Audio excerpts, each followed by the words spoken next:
Bonjour à tous, je vais vous parler aujourd'hui de la hanche douloureuse en dehors de la coxarthrose, en particulier du conflit de la dysplasie. C'est un cours assez dense, je vais me permettre de le faire rapidement parce que l'outil Zoom et l'enregistrement vous permet de manager le rythme, mais c'est un cours vraiment je pense, de consolidation. Alors, il y a 5 items et on va commencer donc par l'introduction. Alors, ce qu'il faut que vous sachiez sur l'articulation de la hanche, c'est une énarthrose à 3 degrés de mouvement. Je ne vous apprends pas grand-chose. C'est une articulation très congruente qu'on appelle socket ball, c'est-à-dire c'est vraiment une boule dans un bol avec une répartition homogène des contraintes. La première chose, le fait qu'elle soit congruente, fait qu'on porte un intérêt un peu moins fort, par exemple au genou, à tout ce qui est capsulo-ligamentaire. Et la deuxième chose qui est très intéressante, c'est que la répartition homogène des contraintes est faite en sorte que la partie femelle de l'articulation est quasiment horizontale, hein, le toit de l'acétabulum. Vous verrez qu'on y reviendra plus tard dessus. Il existe des amplitudes articulaires qu'il faut connaître, en particulier sur la flexion, qui est active à 90 et passive à 120, et puis même jusqu'à 140 si on attrape le membre avec ses bras. En extension, on a de la réserve d'extension. Ça permet, lors de la marche, de faire ce qu'on appelle le pas postérieur. La norme est à 30 degrés. L'abduction, passive à 30 et active jusqu'à 90.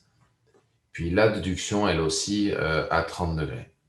C'est vraiment, ce sont des valeurs à connaître. Et plus important encore, les rotations, donc que ça soit en décubitus ventral ou en décubitus dorsal, la rotation interne, c'est-à-dire pied vers l'extérieur, de l'ordre de 30 degrés, est donc moins importante que la rotation externe, c'est-à-dire pied vers l'intérieur, qui est de l'ordre de 60 degrés. La normalité de ces rotations tient compte de l'antéversion du col du fémur, ça c'est la première chose, et en fait de l'espace qui va exister avant que le col du fémur rentre en contact avec le bassin, que ça soit vers l'avant ou vers l'arrière. Anatomie de la hanche normale, c'est le point numéro 2 et c'est le point le plus compliqué, le plus, je pense, important de ce cours, en particulier sur l'acétabulum. Donc, votre objectif est de déterminer grâce à des radiographies simples chez un patient symptomatique, bien entendu, si la surface, l'orientation sagittale et la position de la tête fémorale, donc la surface de contact dont on a parlé tout à l'heure un peu entre la tête du fémur et l'acétabulum, l'orientation sagittale de l'acétabulum antéo-rétroversée et la position horizontale H ou verticale V du centre de rotation de la tête fémorale. Toutes ces variables sont à déterminer entre normal ou anormal, une fois de plus, dans le cadre de quelqu'un qui a une hanche symptomatique, des douleurs de l'aine en particulier. J'utiliserai donc ces items pour vous indiquer quelles sont les variables qui sont à analyser ou pas analyser dans chaque situation. Si vous voulez faire une analyse précise, il va vous falloir une radiographie parfaite. Il faut que cet examen radiographique soit protocolisé. C'est un patient en position debout et il faut que la symphyse pubienne soit alignée pile au-dessus, au-dessus du coccyx sur environ une distance qui soit séparée de 2 cm. Quand vous voyez ce cliché-là, où le bassin du patient est discrètement tourné sur sa droite, on comprend bien que ça ouvre l'aspect que l'on peut avoir de l'acétabulum du côté gauche et que ça va le fermer du côté droit et ça va donc modifier les mesures dont je vais vous parler. C'est pareil sur un plan sagittal. Si le patient est comme ici, entre guillemets, très lordosé, c'est-à-dire avec un bassin très antéversé, cette distance s'agrandit. Et à ce moment-là, on va avoir des items ici, des variables qui sont faussées quand on veut analyser l'anatomie de l'acétabulum. Alors, ces angles, ces mesures, quelles sont-elles?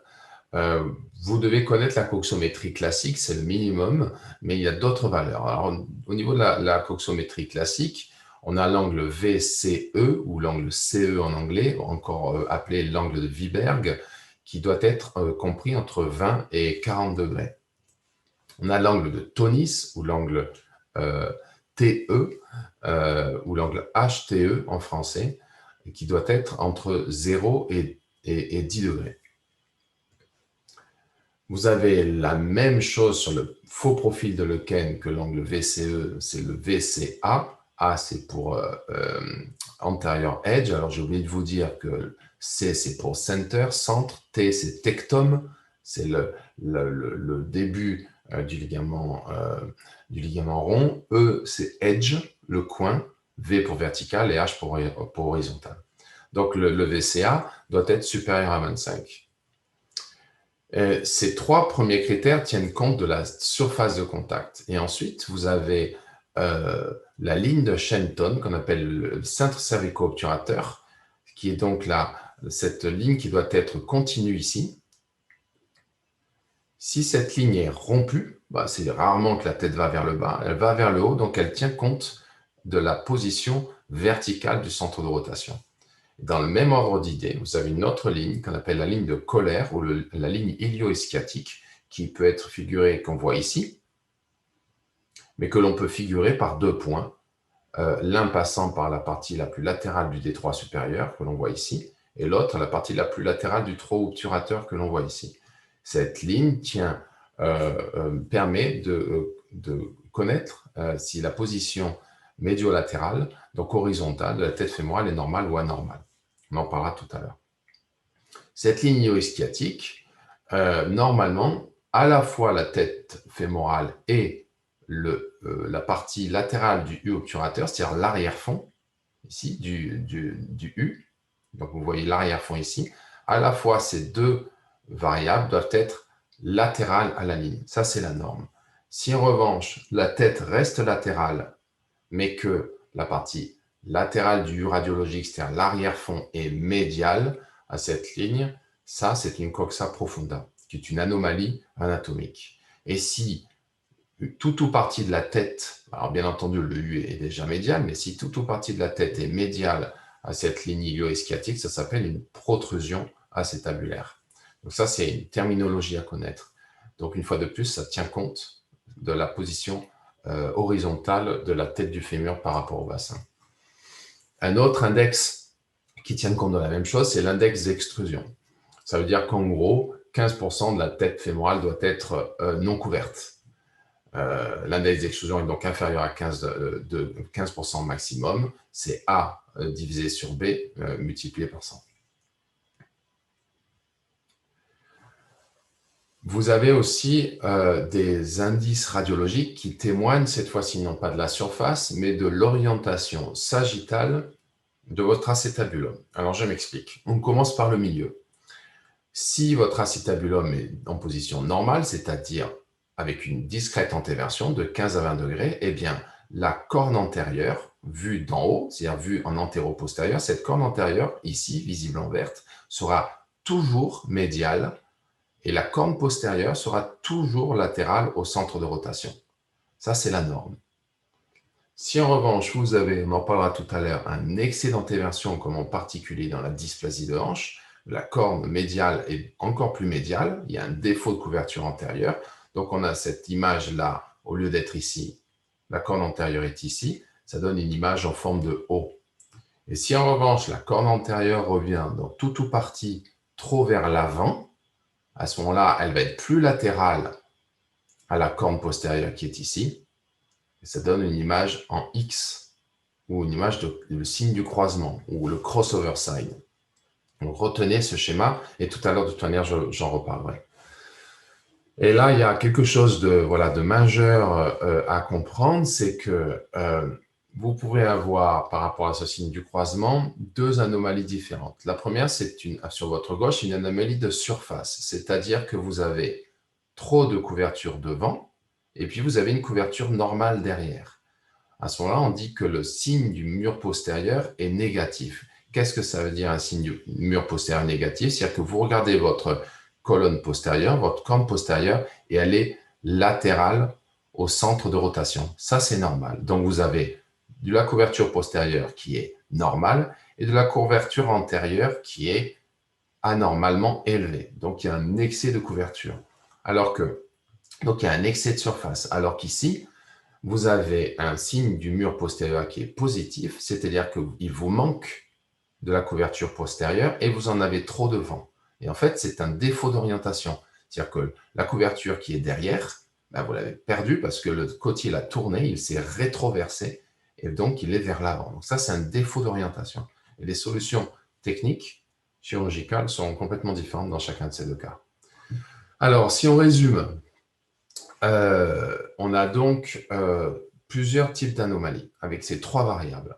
La surface peut être diminuée ou augmentée. Diminuée, c'est une dysplasie. La définition de la dysplasie acétabulaire, c'est une diminution de la surface de contact.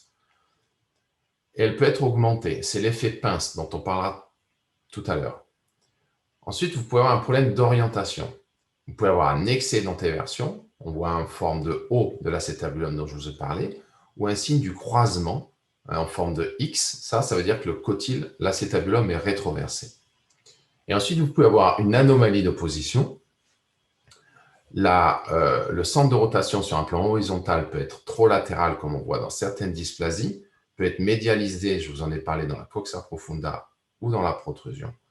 Et la position verticale, elle est normale dans tous ces cas, parce que si la position verticale est anormale, ça veut dire que la hanche est subluxée ou luxée, et on sort du contexte du cours d'aujourd'hui. Ensuite, il y a l'anatomie fémorale. Alors, c'est la dernière variable de la coxométrie, c'est l'angle CC', dont la normale est comprise entre 130 et 140 degrés. Elle est ici. Si vous avez un angle supérieur à 140 degrés, vous avez ce qu'on appelle une coxa valga. Et si vous avez un angle trop fermé, inférieur à 130 degrés, vous avez une coxa vara. Ça a des conséquences, vous verrez aussi tout à l'heure. Dans le plan horizontal, il y a des normes à connaître aussi. Pour avoir une marche normale, on estime qu'il faut une antéversion acétabulaire entre 15 et 20 degrés, une antéversion fémorale, elle aussi entre 15 ou 20 degrés, une rotule, une patella au zénith, à l'horizontale, pour une bonne efficacité du quadriceps et des répartitions des contraintes sur chaque facette de la patella, et un angle du pas entre 15 et 18 degrés. La torsion normale, vous la voyez ici, comme je vous l'ai figuré. Si vous avez un excès d'antéversion fémorale, le patient va marcher en rotation interne pour essayer de ne pas avoir mal à la hanche. À ce moment-là, il va avoir mal aux pieds et mal aux genoux. Vous allez vous retrouver à l'examen clinique avec une rotation interne passive qui sera augmentée, parce que comprenez bien qu'ici, avant que ça vienne toucher, vous allez avoir beaucoup plus de place que là. Donc, vous allez avoir une rotation interne qui va être augmentée et une rotation externe qui va être diminuée, parce que c'est l'inverse. Ça va toucher beaucoup plus tôt qu'ici. Ça, c'est une conformation assez classique, évidemment, dans la dysplasie, puisqu'on retrouve une coxa valga antétorsa, c'est-à-dire un excès d'antétorsion fémorale. Beaucoup plus rare, vous allez avoir une rétroversion, une rétrotorsion. Le patient marche en rotation externe pour ne pas avoir mal à la hanche. Elles sont là, pareil, hein, on peut avoir mal aux genoux et mal aux pieds de marcher en canard. À ce moment-là, c'est l'inverse, vous allez avoir une rotation interne qui va être très diminuée. Alors, il y a des incidences biomécaniques.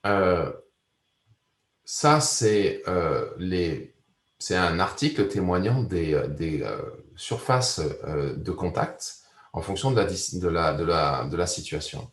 Donc, la norme, c'est le noir, c'est le gris foncé. La dysplasie, je vous ai dit, c'était un défaut de surface. Donc, la surface bleue est plus petite que la noire. La rétroversion, ça peut être un défaut de surface ou un défaut d'orientation. À ce moment-là, si vous avez un défaut d'orientation, vous en avez un petit peu trop devant et ça va manquer derrière.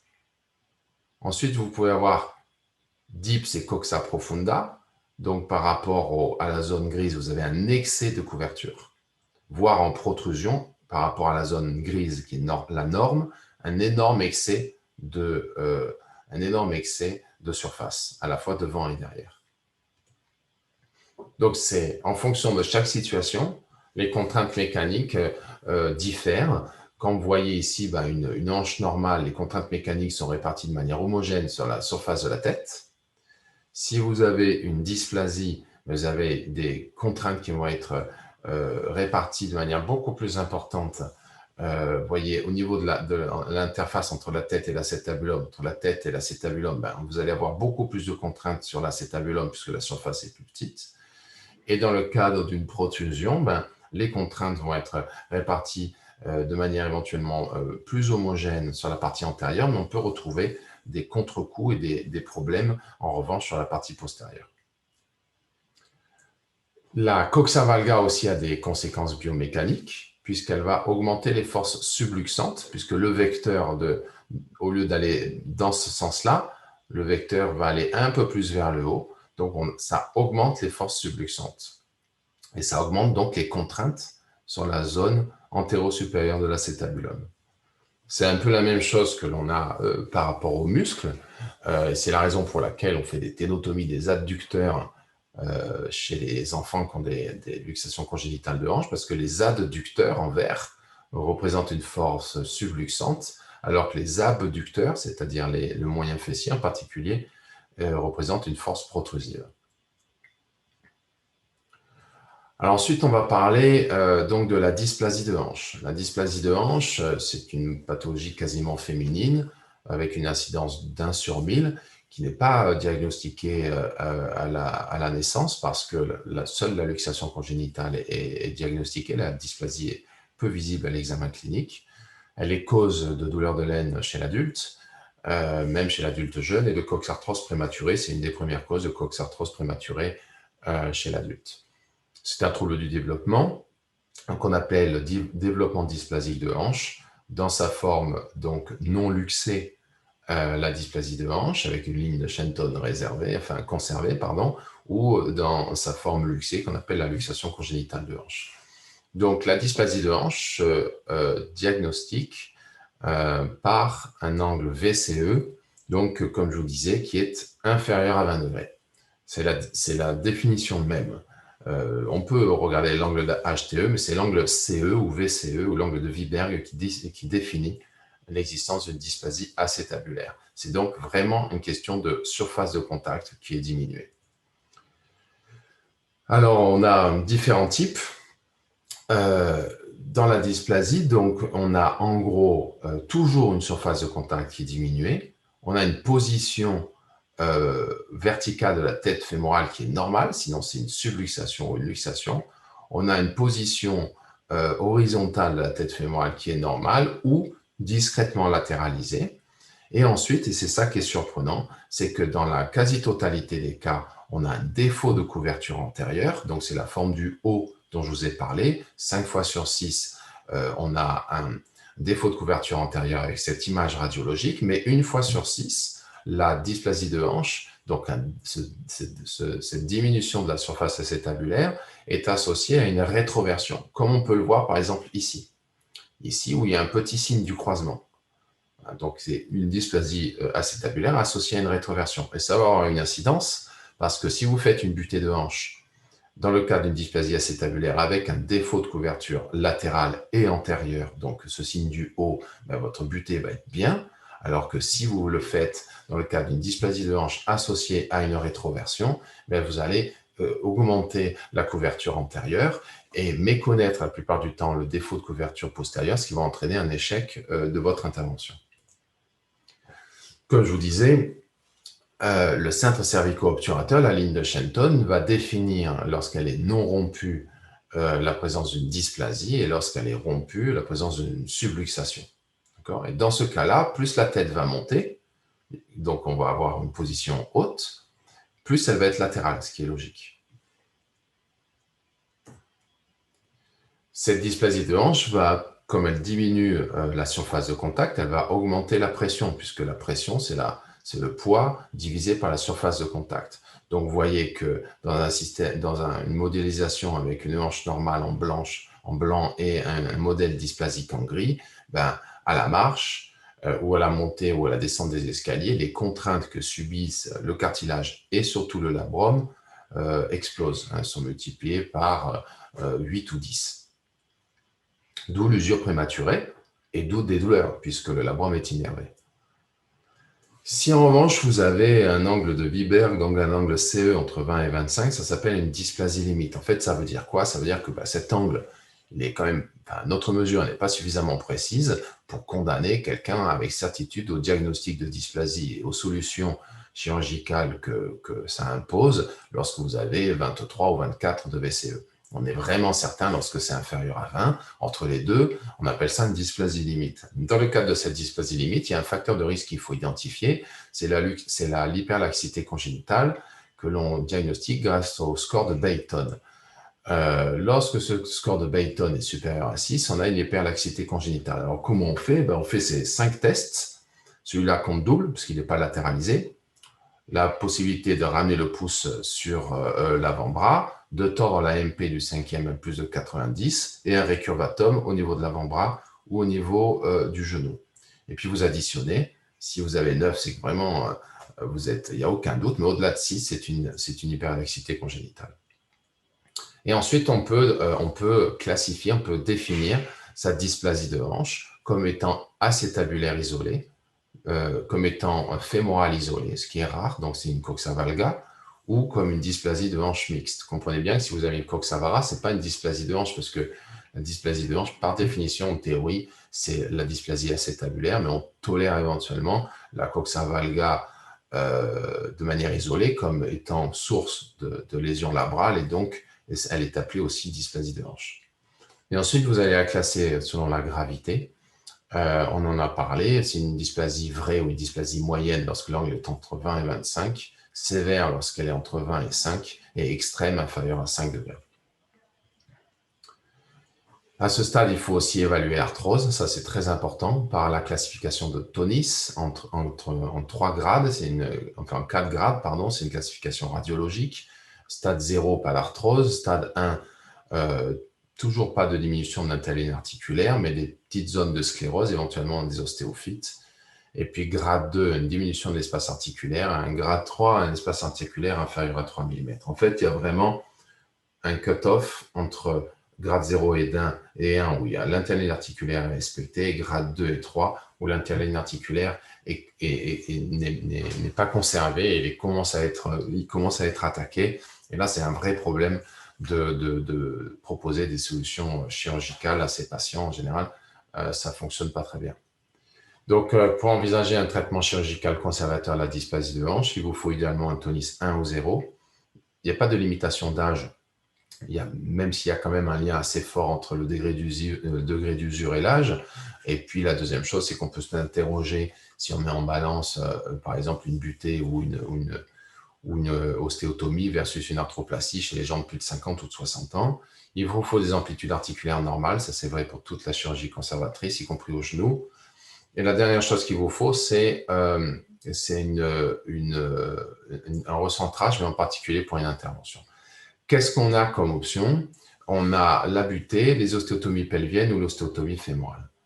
Alors, la butée extracapsulaire va vous faire opposer de la capsule articulaire à du cartilage. Il y a différentes techniques qui ont été décrites. Elles viennent toutes prélever un morceau de tricortical d'os iliaque homolatéral que l'on plaque au niveau de la capsule articulaire pour entraîner la métaplasie de cette capsule articulaire.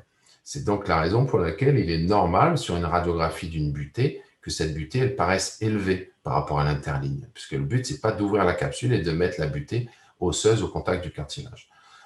Ensuite, on maintient cette butée par différents types de systèmes. Le plus courant qu'on voit chez nous, c'est des plaques en T ou des plaques de roi Camille, ou alors on peut faire une contre-butée avec une vis.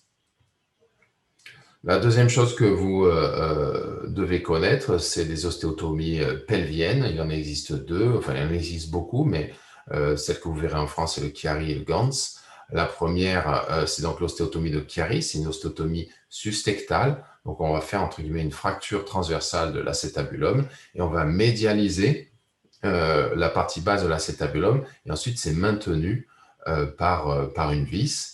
Avec un appui qui est donc retardé dans le temps. Et l'intérêt, c'est donc un peu comme la butée, de venir opposer l'os pelvien au niveau de la capsule articulaire Et dans les promoteurs de cette technique, le Chiari a l'avantage par rapport à la butée de s'opposer plus aux forces de subluxation, et donc il le réservait aux dysplasies sévères avec un angle VCE inférieur à 5 degrés, voire des angles VCE négatifs, comme vous pouvez le voir sur cette radio, puisque le centre de la tête est ici et que la fin de l'acétabulum est ici, donc l'angle VCE est négatif.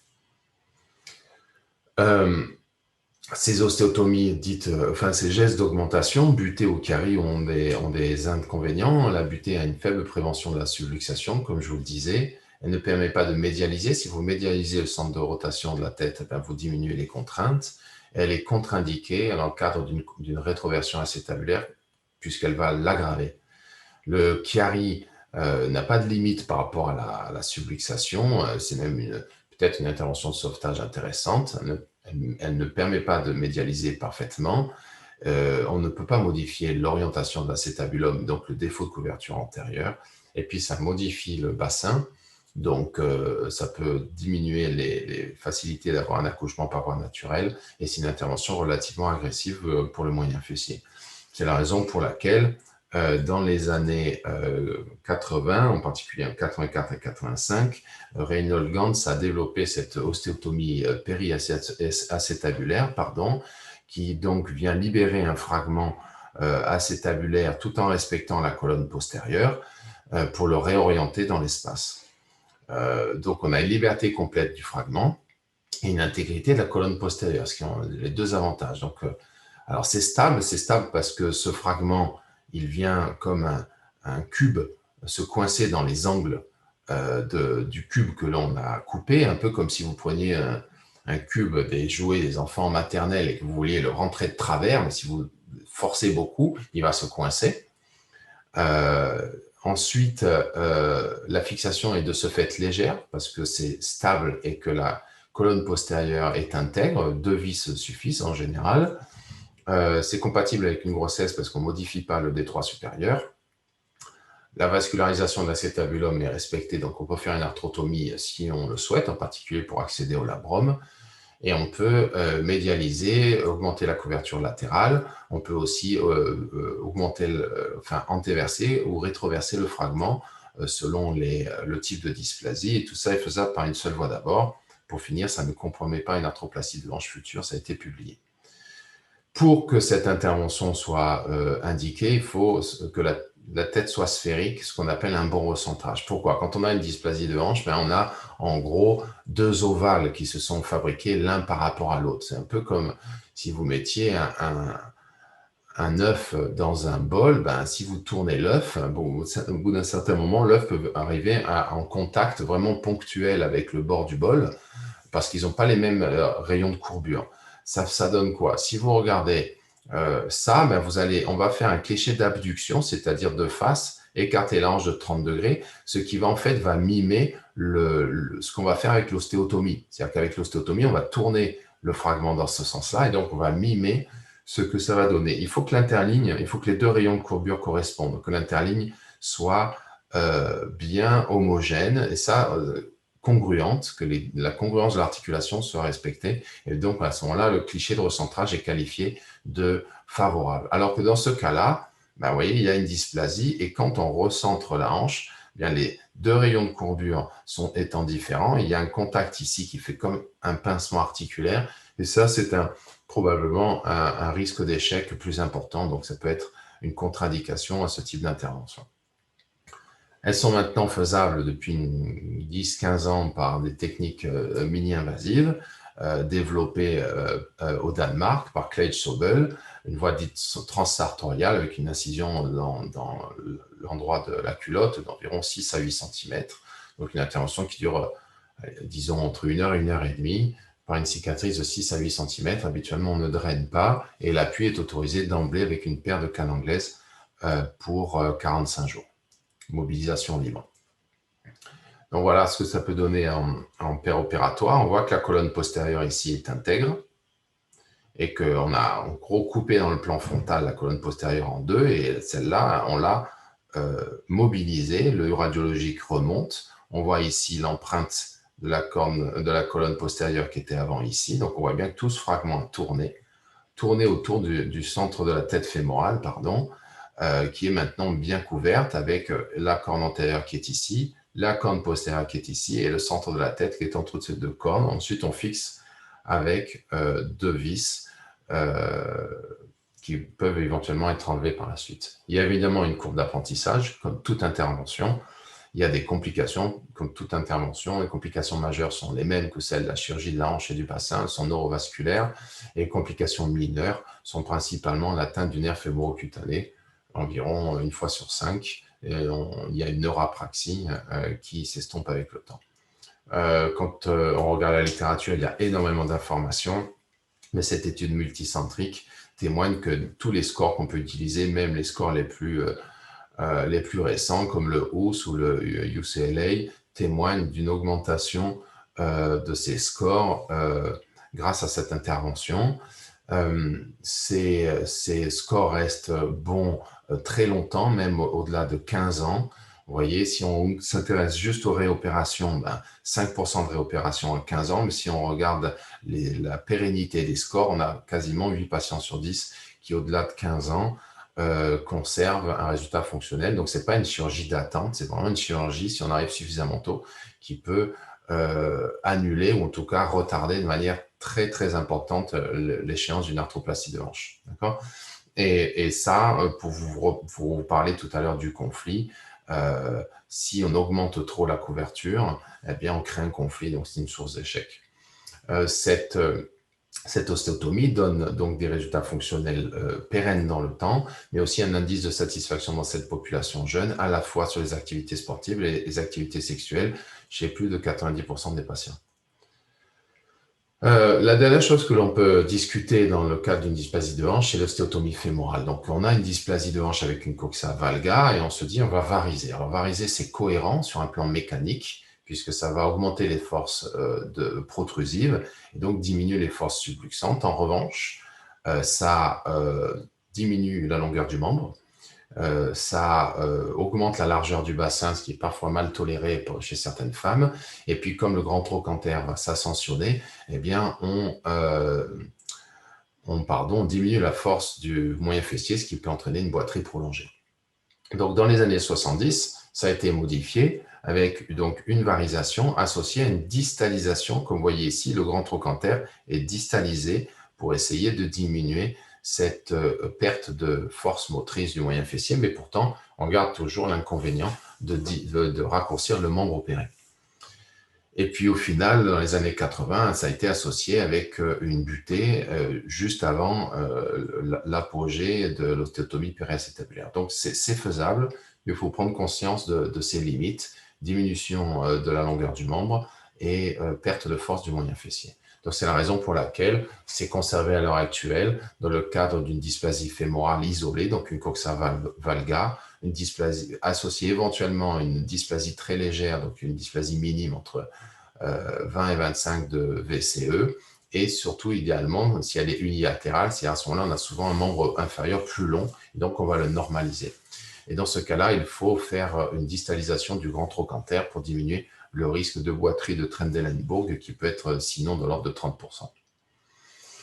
Elle peut être aussi réalisée, cette ostéotomie intertrochantérienne OIT de varisation, en association après une PAO, donc une ostéotomie périacétabulaire, si l'interligne n'est pas parfait en cas de sauvetage chez des patients ou des patientes particulièrement jeunes. Dernière chose, une dernière chirurgie que vous pouvez connaître dans les dysplasies limites, on n'en a pas beaucoup de résultats scientifiques, mais certains opérateurs sous arthroscopie font des plicatures capsulaires avec des résultats, comme je vous disais, qui commencent à être décrits dans la littérature. La dernière chose maintenant, c'est donc le conflit fémoro-acétabulaire. Alors, c'est une population à peu près identique, avec néanmoins une prédominance du sexe masculin. On retrouve des douleurs de l'aine, éventuellement de la fesse, aggravées par l'activité, un début progressif et avec des sensations intra-articulaires de blocage qui peuvent ressembler à ce que certains patients ressentent au niveau du genou avec un problème méniscal. C'est deux morphologies différentes. L'effet CAM, qui est une déformation de la jonction tête-col au niveau du fémur, avec un excès une bosse au niveau de la partie antérieure. Et puis, ça peut être, au niveau acétabulaire, un excès de couverture antérieure qui donc va entraîner un effet pince cette fois-ci, avec dans les deux cas des conséquences puisque la brome et le cartilage sont en hyperpression et donc ça entraîne des lésions intra-articulaires. Donc on a des lésions causales qui sont les lésions osseuses et des lésions induites qui sont des lésions labrales ou cartilagineuses. Le test le plus important, c'est celui-ci pour le diagnostic clinique. L'examen physique va vous confirmer la cause articulaire, c'est-à-dire que si quand le patient est entièrement détendu, vous lui bougez avec vos muscles l'articulation et qu'il a mal, ça veut dire que la cause est articulaire. S'il n'a pas d'arthrose, parce que s'il a de l'arthrose, bien entendu, le test sera positif. Ce test, il est très sensible, mais il est peu spécifique. Il témoigne juste de la présence d'un problème articulaire. Le FADRI, flexion, adduction, rotation interne, lorsqu'il est douloureux, veut dire que la cause est intra-articulaire. En revanche, lorsque vous le trouvez associé à une rotation interne à 20 degrés, ça veut dire que l'espace libre entre le col du fémur et la partie antérieure de l'acétabulum est trop petit, et pas assez important. Et donc, si d'ailleurs, si le patient vient vous consulter pour une douleur à droite, vous pouvez l'examiner à gauche. Il peut être indolore à gauche, mais il peut avoir une rotation interne nulle, à 0. Ça veut dire que vous allez avoir soit une bosse, soit une pince, soit les deux, des deux côtés. Et puis, il peut avoir qu'un côté symptomatique, c'est-à-dire qu'il peut avoir les lésions causales des deux côtés et les lésions induites qu'à droite. Donc, cette bosse, elle peut être liée, cette came fémorale, elle peut être liée à une extension antérieure de la plaque de croissance, liée à des microtraumatismes chez des adolescents ou des enfants très sportifs. Et à la fin, elle s'ossifie, et donc on a un excès osseux antérieur. Elle peut être aussi liée à une épiphysiolyse, soit réelle, donc les garçons ou les filles qui ont eu une épiphysiolyse sont à risque de conflit antérieur. C'est la raison pour laquelle maintenant les chirurgiens pédiatres réduisent dans la mesure du possible ces épiphysiolyses avant de les fixer. Mais on peut avoir des épiphysiolyses à minima qui passent inaperçues et qui donnent donc des excès de bosse antérieure et des douleurs et des conflits à l'âge adulte. C'est le signe de Dreman. Le signe de Dreman témoigne d'une épiphysiolyse à minima, c'est-à-dire que lorsque le patient fléchit la hanche vers le thorax, le membre inférieur se met spontanément en rotation externe. Donc, lorsque vous avez un examen physique avec une radio qui vous semble normale, mais l'examen physique témoigne d'une douleur articulaire avec une rotation interne qui est diminuée, à ce moment-là, il faut commencer à tilter et à penser à cette histoire de conflit. Donc, le diagnostic est suspecté sur la radiographie. D'abord, ça permet d'éliminer d'autres causes, une coxarthrose, une ostéonécrose, pire encore, une lésion tumorale. Dans cette population jeune, c'est quand même pas une mauvaise idée d'y penser. Et une dysplasie de hanche, on en a parlé. Le bilan comprend donc les radios dont je vous ai parlé, la radiographie du bassin protocolisée debout de face pour l'effet pince et pour l'effet came, hanche, face et profil. Alors pour l'effet pince, c'est très simple, c'est une question d'excès de couverture. Donc dans ce cas-là, vous aurez un VCE. Je vous ai dit tout à l'heure, s'il était inférieur à 20, c'était une dysplasie. S'il est supérieur à 30, c'est un conflit par effet pince. Et l'anglage TE peut être parfois même négatif, alors que normalement, il est entre 0 et 10 degrés. Donc ça témoigne d'un excès de couverture et c'est donc un effet pince. Comme vous pouvez le voir éventuellement ici, associé à une discrète coxa profunda. Cet effet pince peut être global ou segmentaire. Global, on en a parlé tout à l'heure, c'est la coxa profunda ou la protrusion, c'est-à-dire que la totalité du cotyle est trop médialisée, donc il est trop couvert. Vous pouvez en revanche avoir un excès de couverture qualifié de segmentaire. C'est la fameuse rétroversion dont on parlait tout à l'heure. Donc, sur l'excès global, je vous ai dit, c'était une question de surface uniquement. Donc, vous voyez ici, dans la coxa profunda, l'arrière-fond a dépassé la ligne de colère, comme on le voit ici. Et dans la protrusion, c'est toute partie de la tête qui est médiale à la ligne de colère. En revanche, dans une rétroversion segmentaire, ça peut être soit un problème de surface, soit un problème d'orientation. Alors, si on reprend notre schéma de tout à l'heure, je vous ai dit que dans le cadre d'une rétroversion, on avait un signe du croisement, comme on le voit ici. Mais ce signe du croisement peut être lié soit à un excès de surface, c'est-à-dire qu'on en a comme il faut devant, et on en a pardon, trop devant et, euh, non, et pas assez derrière, pardon, et normal derrière. Donc c'est un excès de surface, me reprend. On en a trop devant et normal derrière, donc au final on en a trop devant. Ou alors ça peut être un défaut d'orientation, c'est-à-dire qu'on en a trop devant et pas assez derrière. Dans ce cas-là, le signe du mur postérieur est positif. Et à ce moment-là, c'est un défaut d'orientation. Dans ce cas-là, vous allez supprimer cette os ici. Mais dans ce cas-là, si vous supprimez cette os ici, vous aurez un défaut de couverture postérieure et un défaut de couverture antérieure. Donc, vous allez créer une dysplasie. Dans ce cas-là, c'est l'orientation de l'acétabulum qu'il faut corriger chez un patient symptomatique, bien sûr, en réalisant une ostéotomie périacétabulaire. Donc, on voit ici la paroi antérieure et la paroi postérieure. On les voit ici. Donc ça, c'est normal. Et en revanche, ici, vous voyez un signe du croisement avec la paroi antérieure qui, à un moment, est trop latérale par rapport à la paroi postérieure qui est ici. Et ça, c'est anormal. Et c'est associé à un autre signe qu'on appelle le signe de l'épine ischiatique. C'est-à-dire que l'épine ischiatique, normalement, elle n'est pas visible. Là. Elle est visible parce que votre cotyle, votre acétabulum est tourné vers l'arrière et que vous voyez un petit peu l'arrière qui vient vers vous. Donc, comme on peut le voir ici, radiographie du bassin de face debout, c'est marqué là, bien de face, avec le protocole qui est respecté. Et pourtant, vous voyez ici que ça croise. La corne postérieure est ici. La corne antérieure est ici. La corne postérieure est ici. Il y a un signe du mur postérieur parce qu'il y a un défaut postérieur. Le centre de la tête est latéral à la corne postérieure, et ce des deux côtés. Ici, la corne postérieure, je ne sais pas si je ne me rappelle plus, voilà, la corne postérieure est ici, la corne antérieure est ici. Il existe une rétroversion avec un signe de l'épine ischiatique qui est visible. En fait, tout le cotyle est trop tourné et regarde vers l'arrière. Donc, au niveau fémoral, pas grand-chose, une petite empreinte ici. Et puis, c'est une jeune femme, une jeune patiente qui avait des signes de conflit et à qui j'ai fait une ostéotomie périacétabulaire de réorientation. Pour les fécams, en revanche, il faut voir le fémur. Donc, soit de face, c'est très rare, on voit un aspect phallique, un aspect en crosse de pistolet.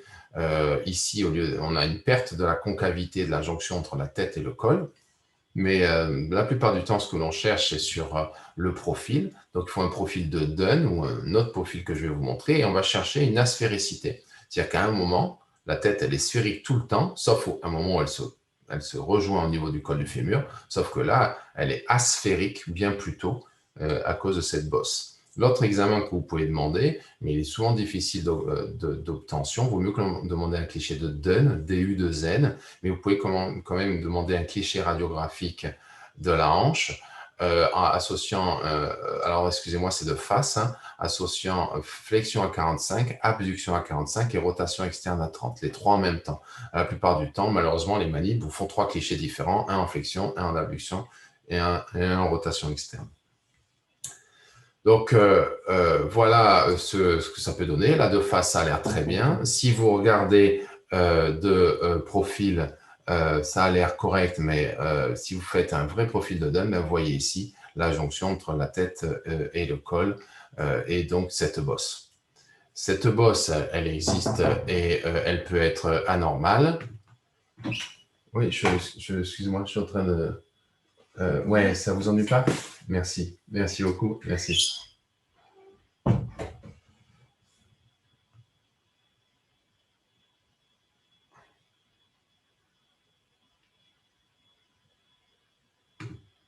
Donc, elle peut être anormale en faisant donc ce profil de Dunn et on fait l'angle de Notsley. Donc, on fait centre-col, centre-tête. La normale est inférieure à 50 degrés. Le troisième point, c'est l'endroit où la tête quitte le cercle. Vous voyez, s'il n'y avait pas cette bosse, elle quitterait le cercle ici. L'angle serait inférieur à 50 degrés, alors que là, l'angle est supérieur à 50 degrés. Donc, vous voyez ici, ce cliché, on peut faire sur la radio, mais on peut faire aussi sur des lésions, un examen en coupe injectée qui est absolument indispensable, arthroscanner ou arthro-IRM. On fait des coupes radiaires, c'est-à-dire dans l'axe du col, et on vient chercher sur le secteur antérieur, dans cette jonction ici, la présence de cette bosse. Vous voyez un cliché ici en arthro-IRM et ici en arthroscanner, on peut mesurer l'angle de notre sleeve. Alors, quels en sont les traitements?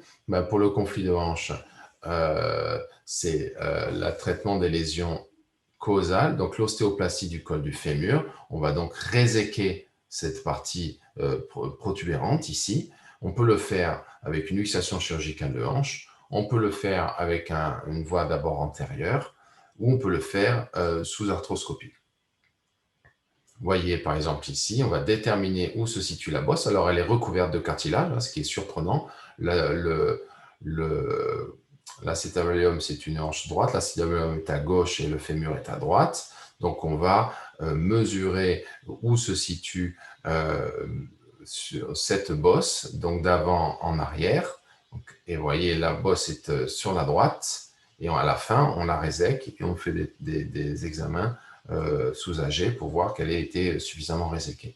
Ensuite, on peut faire la même chose au niveau de l'acétabulum. Vous voyez ici, toujours une hanche droite, une lésion du labrum qui est désinsérée comme un bancarte. La tête fémorale est à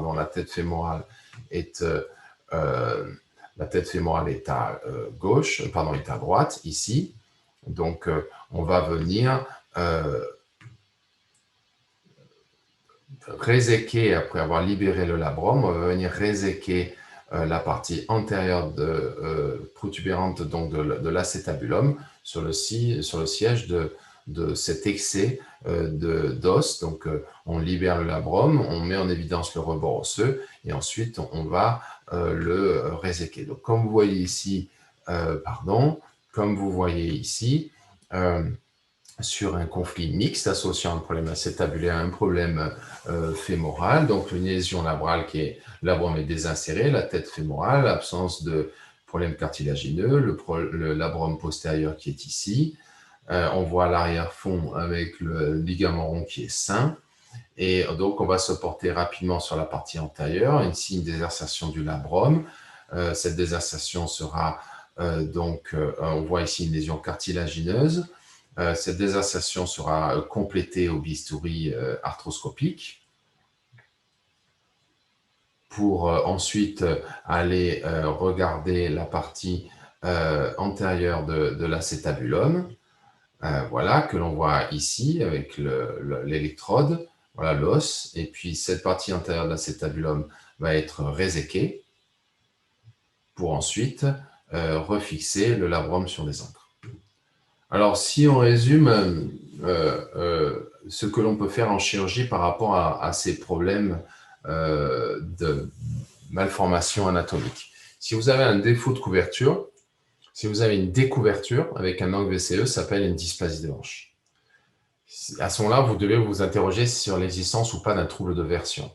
Si vous avez un excès d'antéversion, à ce moment-là, vous pouvez faire un chiari, une butée ou une ostéotomie périacétabulaire. Si en revanche, vous avez une rétroversion, donc je vous répète, vous avez un signe du croisement qui est positif puisque cette découverture, elle est associée à une perte de couverture postérieure et un excès de couverture antérieure, donc un problème de positionnement sagittal de l'acétabulum. À ce moment-là, il n'y a que l'ostéotomie périacétabulaire qui peut vous être utile. Si vous avez une surcouverture, à ce moment-là, vous avez un conflit par effet pince.